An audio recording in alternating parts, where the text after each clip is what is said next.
नमस्कार दोस्तों, स्वागत है आपका स्टार ब्राइट स्टडी में, जहां हम Bihar board class 10th history के चैप्टर 3 पार्ट 1 हिंद चीन में राष्ट्रवाद को आसान भाषा में समझेंगे। आज हम आपको ले चलेंगे दक्षिण पूर्व एशिया के उस हिस्से में जिसे कभी हिंद चीन कहा जाता था और जिसकी मिट्टी ने सदियों तक आज़ादी और पहचान के लिए संघर्ष किया। यह इलाका कभी प्राकृतिक सुंदरता और संसाधनों से भरपूर था। चारों ओर फैले धान के खेत, चाय और कॉफी के बागान, रबर के पेड़ों की कतारें, खनिजों से भरे पहाड़ और समुद्र की लहरों से घिरा तट। लेकिन ये सारी खूबसूरती एक समय फ्रांस के कब्जे में थी। भारत की तरह यहाँ भी विदेशी शासन और उसकी कठोर नीतियों ने लोगों के दिलों में धीरे धीरे आज़ादी की चिंगारी जला दी। हिंद चीन में फ्रांसीसी शासन से पहले यह इलाका 5 हिस्सों में बटा था: कोचीन चीन, तोकीन, अन्नाम, लाओस और कंबोडिया। ये सभी मिलकर लगभग 2.80 लाख वर्ग किलोमीटर का इलाका बनाते थे। उत्तर में इनकी सीमाएं म्यांमार और चीन से जुड़ी थीं। दक्षिण में था विशाल चीन सागर। यहाँ की जिंदगी का मुख्य आधार था खेतीबाड़ी। धान की पैदावार सबसे अधिक होती थी। साथ ही चाय, रबर और कॉफी की भी बड़ी मात्रा में खेती होती थी। उत्तर के पहाड़ी इलाकों में टिन, लोहा और जस्ता जैसे खनिज भंडार भी थे। वियतनाम के तोकिन और अनाम हिस्सों पर सदियों से चीन का गहरा असर रहा था। 3री शताब्दी ईसा पूर्व में चीन के चिन वंश के सम्राट शी हुआंग टी ने तोकिन पर कब्जा किया। अनाम भी चीन के अधीन था और ये दोनों इलाके वस्तुतः चीन के कर्दराज्य थे। बाद में हान वंश के राजा वूती ने इन पर अपना अधिकार जमाया। 3री से 9वीं शताब्दी तक वियतनाम चीन की अधीनता में रहा। इस दौरान कन्फ्यूशियस का दर्शन और ताओवाद यहाँ की संस्कृति में गहराई से घुल गया। लेकिन वियतनामी लोग अपनी अलग भाषा, लिपि और साहित्य को बचाए रखने में लगे रहे। जब भी चीन कमजोर होता, वियतनाम स्वतंत्र हो जाता, और जब चीन ताकतवर होता, फिर उसका अधीन बन जाता।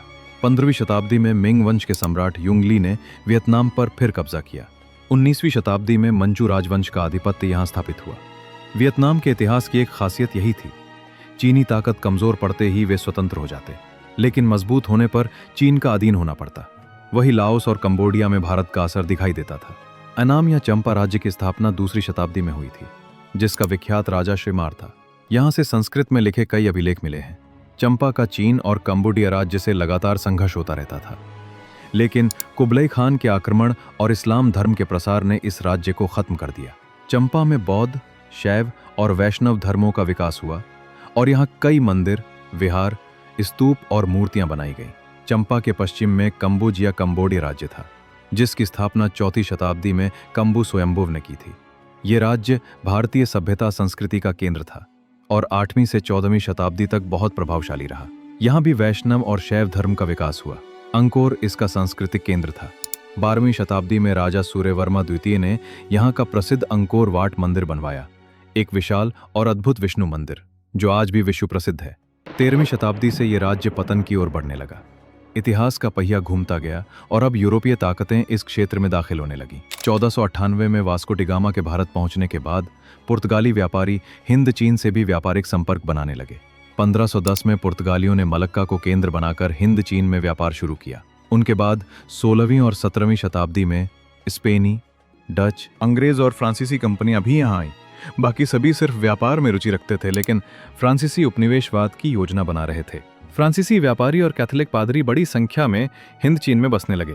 1787 में कोचीन चीन और फ्रांस के बीच एक संधि हुई, जिसमें फ्रांसीसी मदद से कोचीन चीन के राजा ने अपने राज्य में हुए विद्रोह को दबाया। इससे फ्रांसीसियों का प्रभाव और बढ़ गया। लेकिन जब अन्नाम में ईसाई विरोधी आंदोलन हुए तो फ्रांस नाराज हो गया।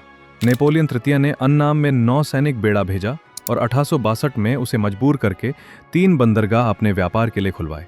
साथ ही कुछ क्षेत्र और हरजाना भी ले लिया। अन्नाम को फ्रांसीसी पादरियों के साथ अच्छा व्यवहार करने का वादा भी करना पड़ा। 1863 में कंबोडिया फ्रांस का संरक्षित राज्य बना। 1867 में कोचीन चीन में फ्रांसीसी उपनिवेश की स्थापना हुई। 1873 में फ्रांसीसी सेना तोकिन में दाखिल हुई और उसके कुछ हिस्सों पर कब्जा कर लिया। 1884 में अन्नाम को भी फ्रांस ने अपने संरक्षण में ले लिया। 1887 में कोचीन, अन्नाम, तोकिन, कंबोडिया और बाद में लाओस को मिलाकर फ्रेंच इंडो चाइना बना।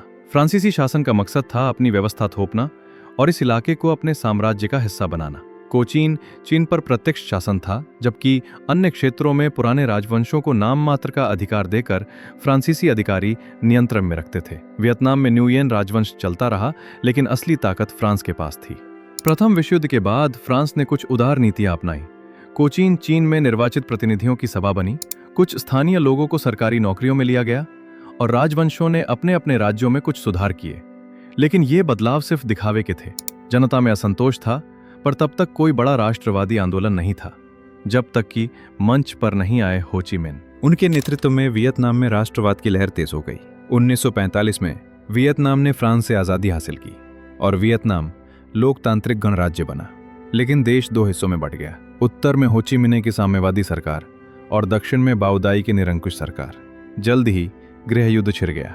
साम्यवाद के बढ़ते प्रभाव से डरकर अमेरिका दक्षिण के साथ खड़ा हो गया और लाओस व कंबोडिया में भी हस्तक्षेप करने लगा। लेकिन लंबे संघर्ष और भारी नुकसान के बाद अमेरिका को पीछे हटना पड़ा। 30 अप्रैल 1975 को वियतनाम एकीकृत हुआ, एक लंबे, कठिन लेकिन गौरवपूर्ण संघर्ष के बाद। ये सिर्फ एक देश की कहानी नहीं है, बल्कि इंसानी हिम्मत और अपनी पहचान बचाने की जंग का उदाहरण। अगर आपको वीडियो पसंद आया हो तो लाइक ज़रूर करें और ऐसे ही आसान तरीके से पढ़ने के लिए स्टार ब्राइट स्टडी को सब्सक्राइब करें। आपका साथ हमें आगे और वीडियो बनाने के लिए प्रेरित करता है।